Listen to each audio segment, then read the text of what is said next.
বিরতির পর আবারও স্বাগত সংবাদে। সীমান্তে পাচার রয়েছে এবং বিশেষ করে চুরি বাণিজ্য বা যেটা রয়েছে সেই বাণিজ্যটা কিন্তু সবচেয়ে বেশি বৃদ্ধি পেয়েছে বেশ কিছু জায়গায়। মঙ্গলবার গভীর রাতে সীমান্তের চুরি বাইক পাচার করতে গিয়ে বিএসএফ এর গুলিতে নিহত এক বাংলাদেশি এবং আহত ভারতীয় এক যুবক। বর্তমানে ভারতীয় যুবক সুজন বর্মন ঢাকা ধানমন্ডি বেসরকারি হাসপাতালে মৃত্যুর সাথে পাঞ্জা লড়ছেন।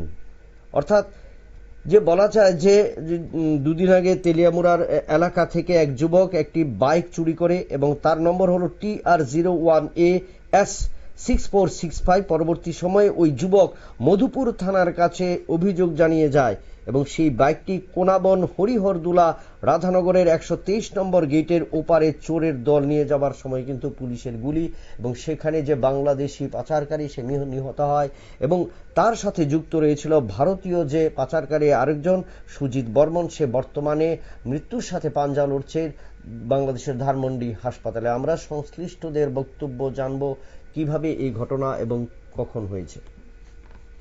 বাংলাদেশি যুবক 18 বছরের যুবক সাকিবকে পাখির মতো নির্মমভাবে গুলি করে হত্যা করা হয়।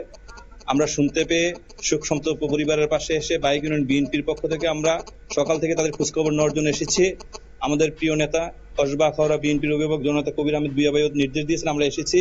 গত রাত্রে যে হত্যাকাণ্ড হয়েছে এর ব্যাপারে আমরা তীব্র নিন্দা এবং প্রতিবাদ জানাচ্ছি। আমরা বাংলাদেশ সরকারকে আহ্বান জানাবো এই হত্যাকাণ্ডের ব্যাপারে তারা যাতে যথাযথ ব্যবস্থা নেয়, ভবিষ্যতে যাতে এইভাবে হত্যাকাণ্ড না হয় সেই ব্যাপারে প্রয়োজনীয় ব্যবস্থা নেওয়া এবং এই অসহায় পরিবারের পাশে দাঁড়ানোর জন্য সরকার যাতে একটি তাদেরকে আর্থিক যেই সহায়তা এর যাতে ব্যবস্থা। আপনারা শুনলেন সংশ্লিষ্টদের বক্তব্য।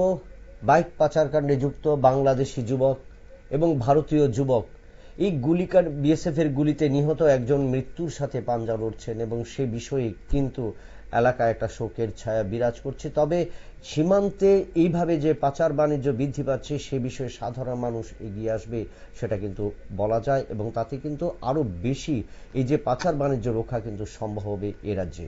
নিয়ে নিচ্ছি আবারও একটা বিজ্ঞাপন বিরতির সঙ্গে থাকুন।